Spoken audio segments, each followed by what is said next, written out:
하나님 말씀을 보도록 하겠습니다. 야고보서 1장 12절로 13절입니다.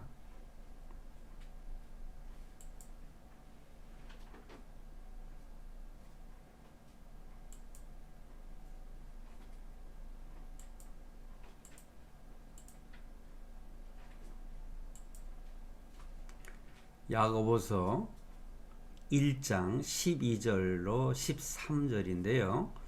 제가 읽어드리겠습니다. 시험을 참는 자는 복이 있나니 이는 시련을 견디어낸 자가 주께서 자기를 사랑하는 자들에게 약속하신 생명의 면류관을 얻을 것이기 때문이라. 13절 사람이 시험을 받을 때에 내가 하나님께 시험을 받는다 하지 말지니 하나님은 악에게 시험을 받지도 아니하시고 친히 아무도 시험하지 아니하시느니라.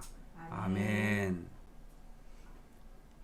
오늘 야고보서 1장 12절과 13절을 제가 읽어드렸는데 제목을 시련을 잘 견디십시오. 이렇게 제가 제목을 잡았습니다.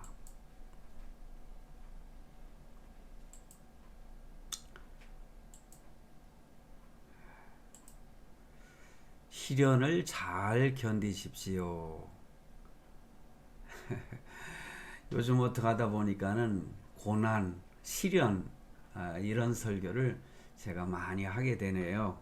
뭐 꼭 의도적으로 하는 건 아니고 요즘에 전 국민이 전 세계인이 사실 코로나19로 다 고난을 겪고 있지 않습니까? 시련을 겪고 있는 것이죠. 근데 이제 오늘 말씀 사실 지난 시간에도 사도 바울이 큰 시련 속에서도 하나님을 결코 배신하지 않는 그러한 사도였기 때문에 참 많은 사람들로부터 존경을 받는 주의 일꾼이 되지 않았습니까?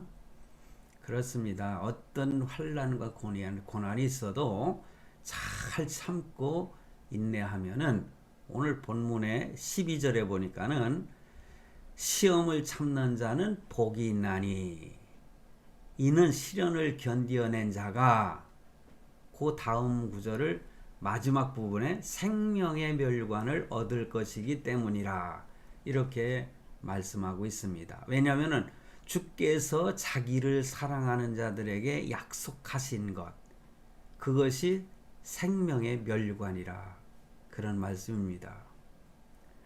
그래서 시련을 견디어낸 자가 생명의 멸관을 얻을 것이라.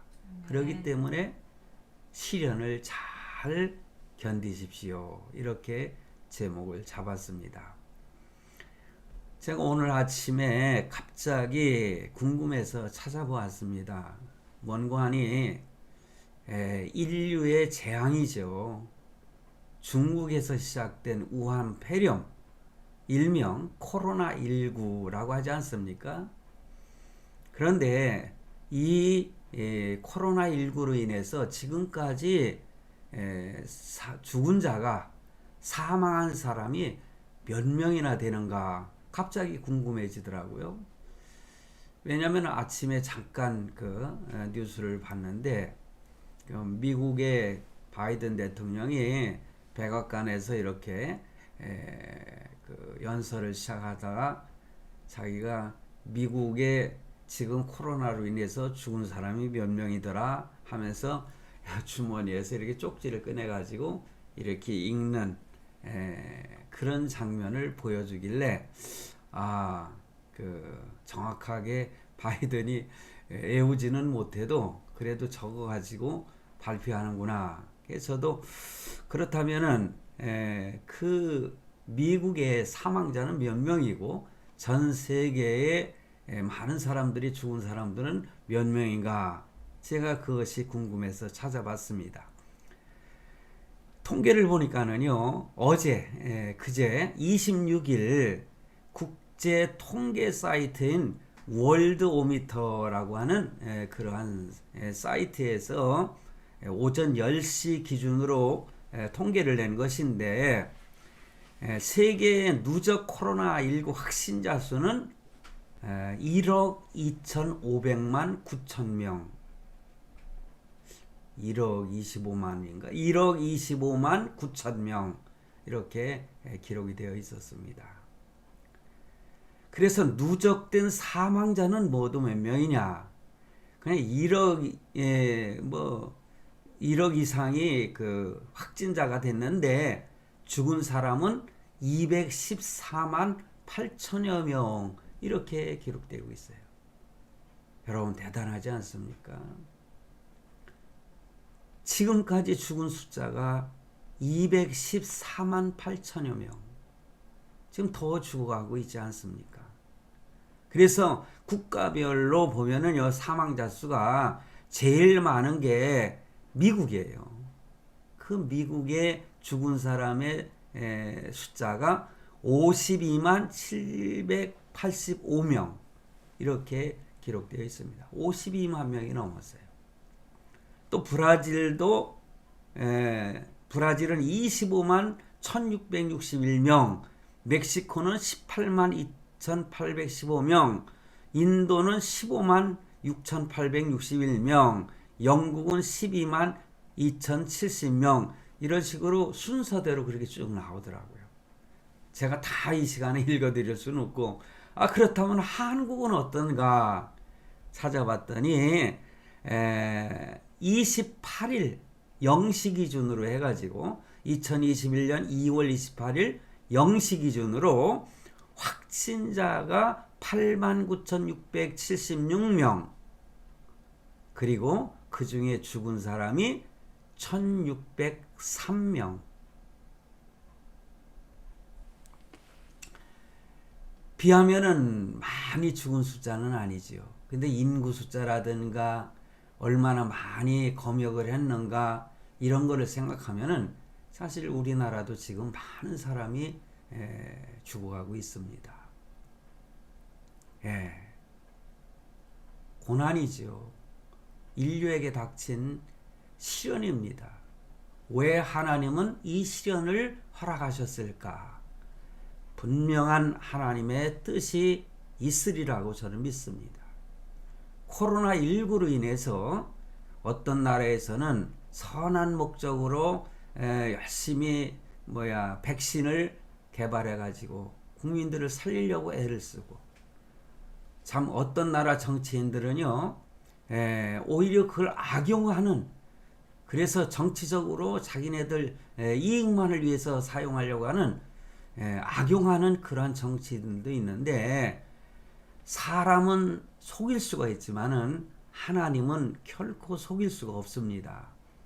그렇기 때문에 선하게 사용한 사람들은 하나님께서 크게 복을 주실 것이고 참 악용한 사람들은 언젠가는 큰 하나님의 심판이 분명히 있을 것입니다.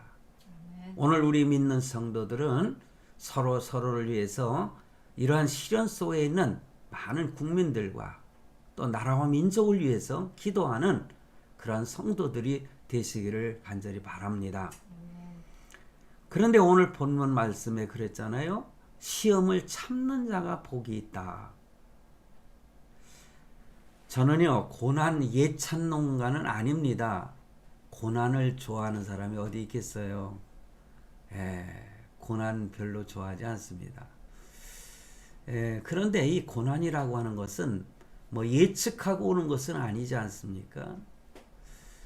지금 저희 가정에도 우리 전요셉 전도사가 이렇게 고난을 시련을 겪고 있어요. 그러다 보니까는 가정의 우환이라고도 할 수 있지만은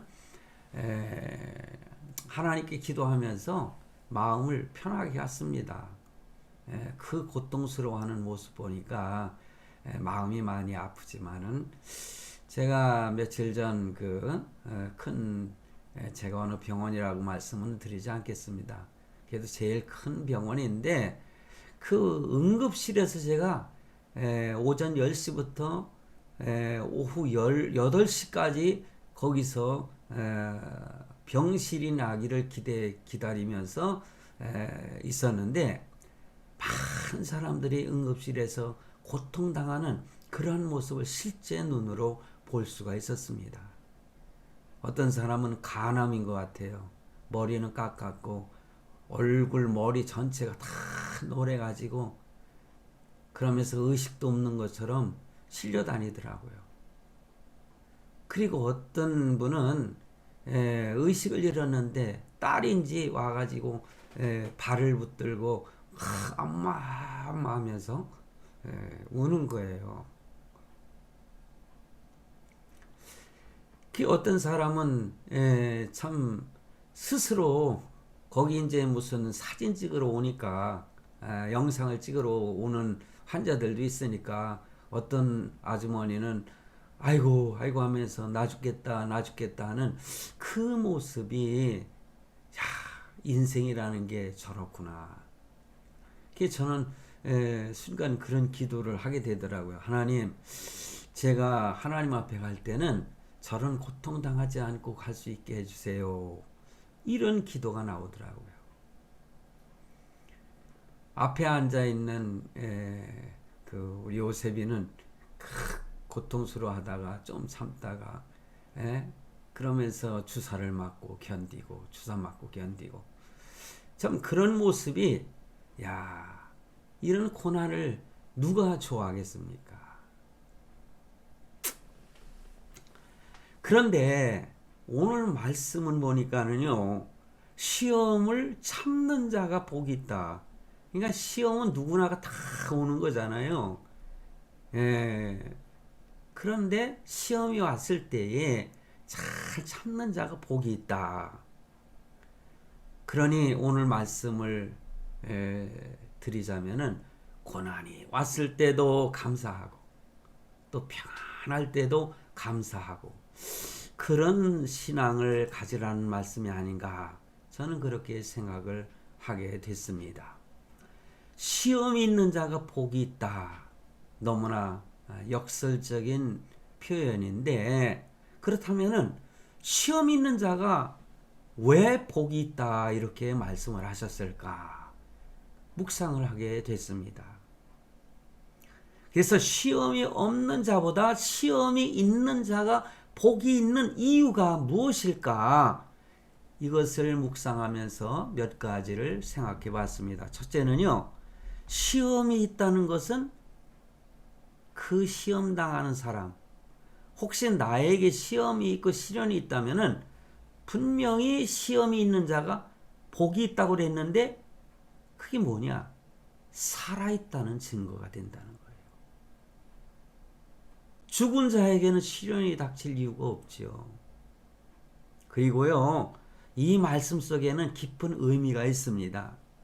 시험이 있다는 것은 내가 영적으로 살아있다는 증거다. 그런 말씀인 것입니다. 영적으로 살아있고 또한 영적으로 가능성이 있다 하는 것을 역설적으로 반증하는 일이다. 그런 말씀이에요. 사실 영적으로 죽은 자에게는 마귀가 시비를 걸 이유가 없습니다. 그러니 마귀가 시험을 주지 않습니다. 가망이 없는 자에게도 마귀는 결코 대들지 않습니다. 싸움도요 서로 상대가 되어야 싸움이 되듯이 이 시험도요 마귀가 사단이가 시련을 갖다 주는 경우도 있잖아요. 이러한 시험 이런 것을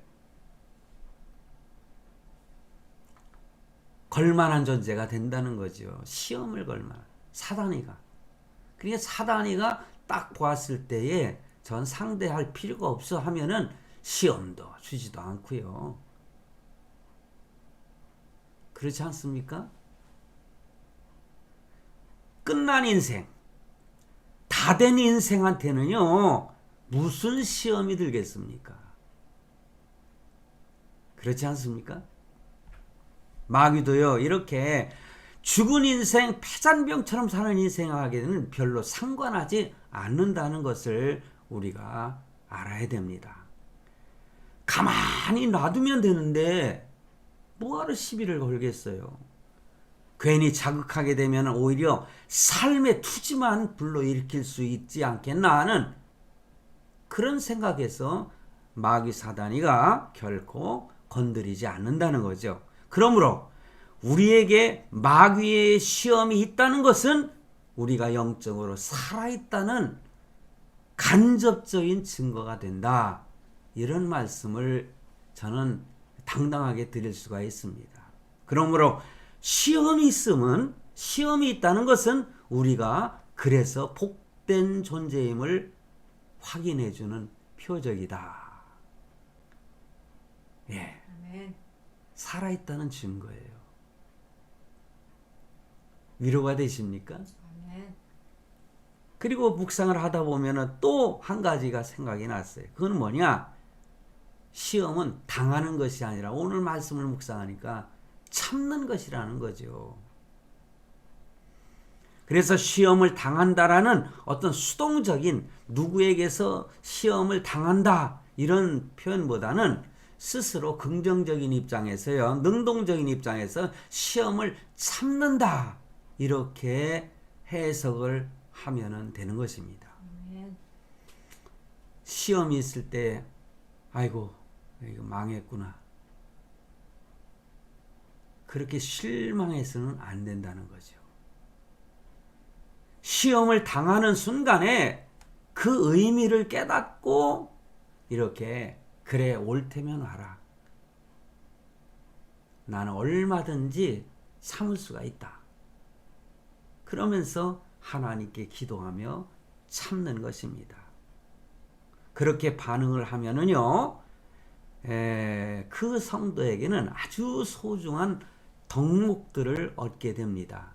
그게 뭔가 하니 믿음과 사랑과 소망, 지혜 그리고 용기와 같은 덕목이 생긴다는 것이죠. 시험을 소극적으로 무작정 당하기만 하면은 참 슬픈 일이지만은 적극적으로 참는 것이라면은 성숙한 삶의 지혜가 생긴다. 아멘. 그런 것입니다.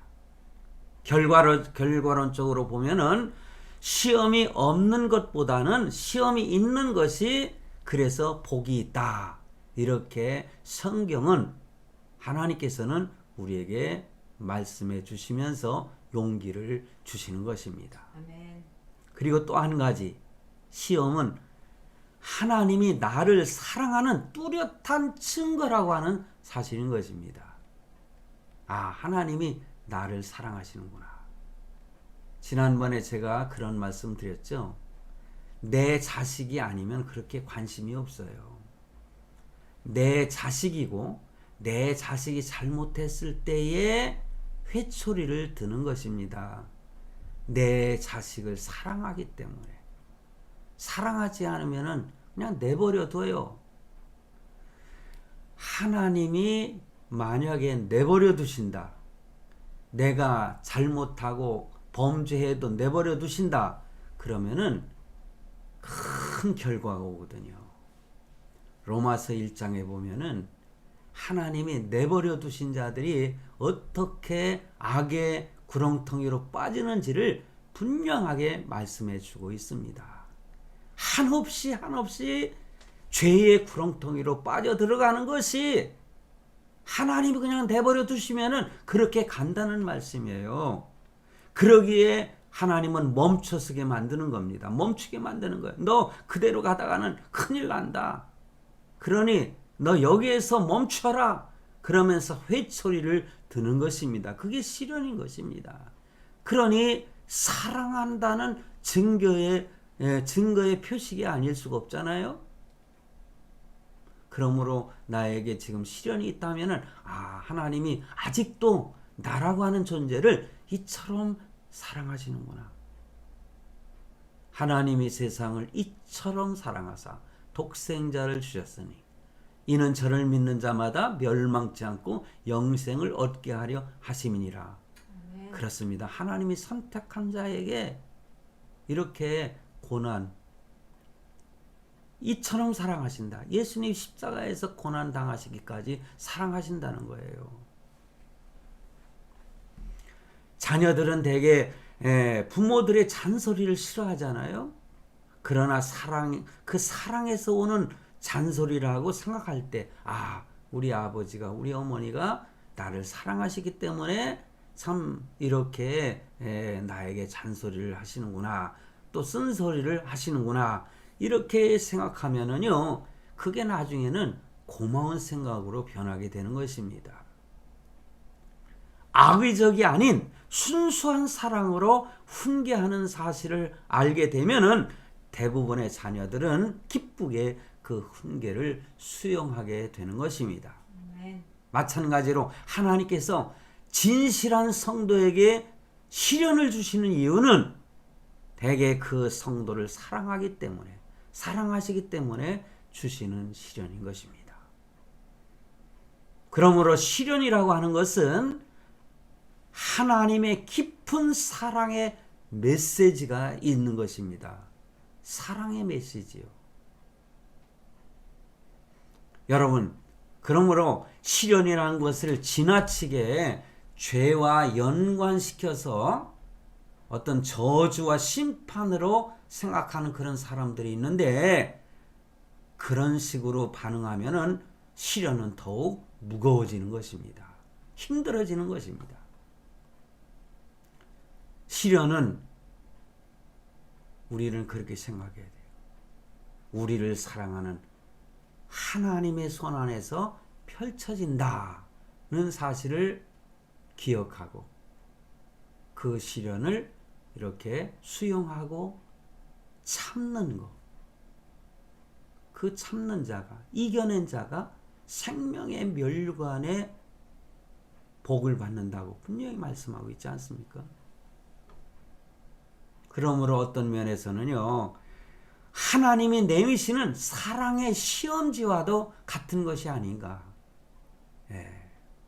그러면 어떤 사람이 그 시험을 잘 치를 수가 있겠습니까?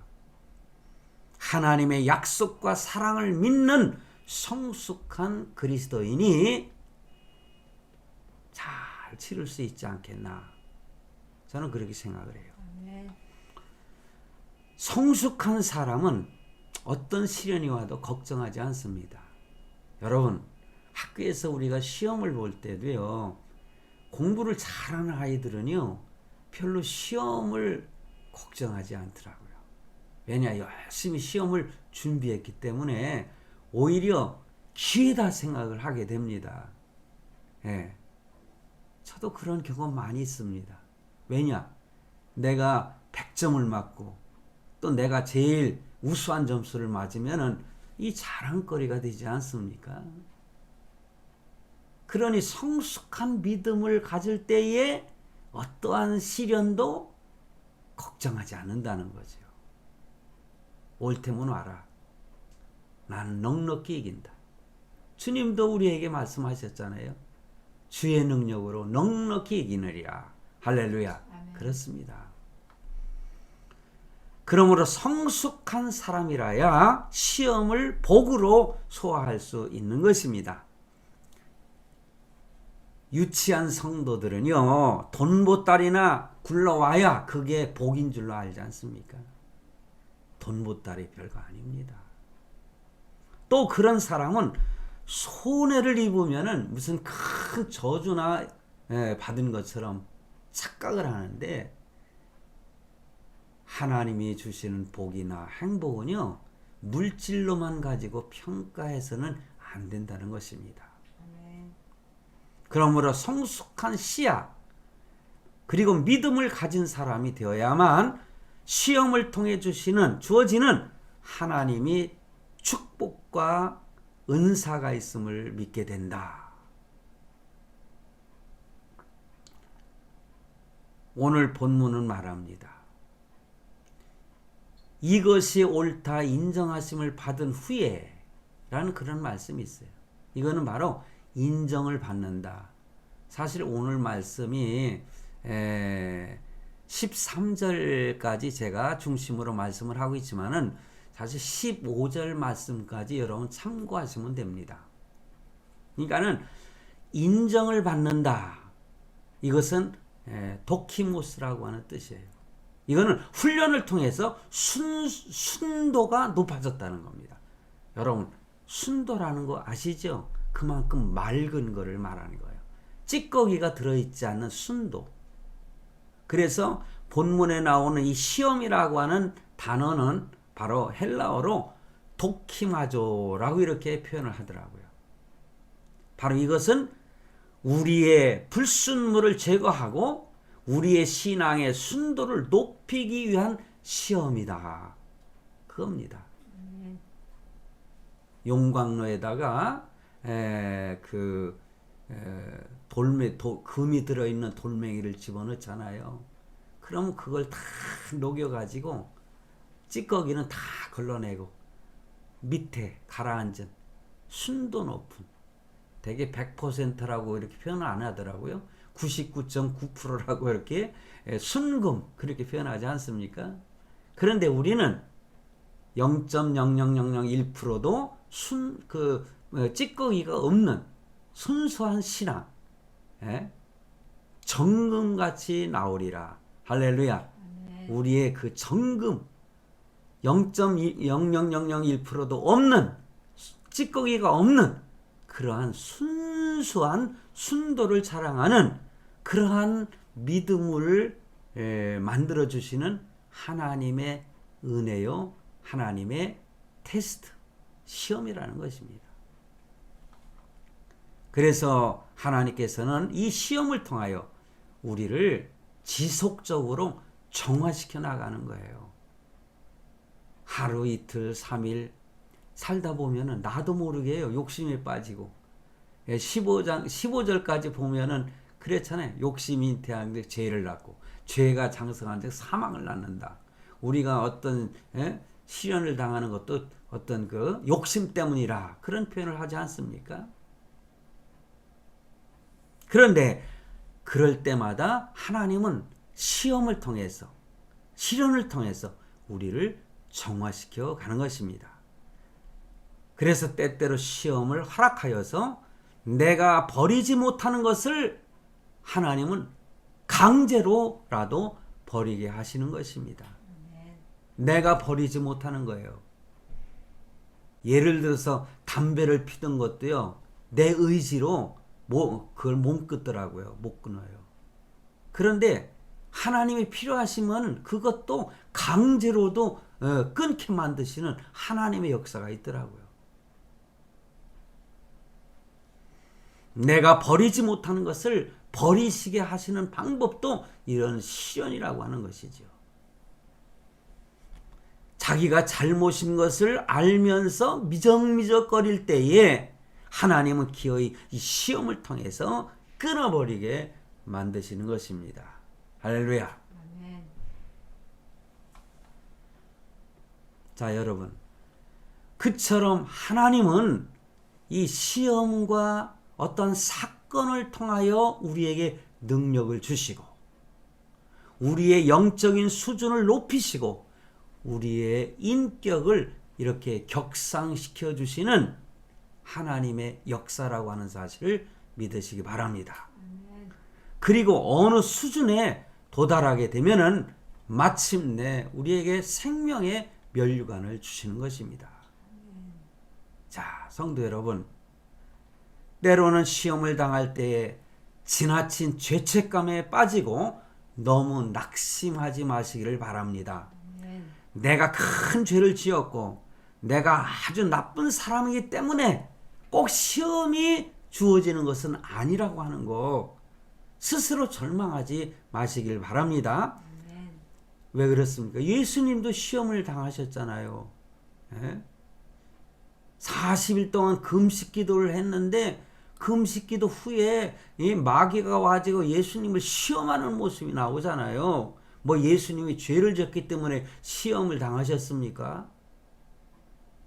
온전하신 예수 그리스도, 우리의 메시아, 우리의 구속자라는 사실을 완벽하게 보여주시기 위해서 이런 시험도 당하신 거 아니겠어요? 사단이가 시험한 거지. 그러므로 우리는 이 시험을 당할 때 그렇게 낙심하지 말라. 시험이라고 하는 것은 하나님께서 우리를 죽이시려고 주시는 것이 아니라 우리를 더 축복하시려고 주시는 것이다. 아멘. 그렇게 믿으시길 바랍니다. 아멘. 그러므로 시험은 우리의 믿음을 테스트하고 우리의 영적 수준 높이려고 하나님이 우리 인생에 있어서 내미시는 사랑의 시험지와 같은 것이다. 저는 그렇게 생각을 합니다.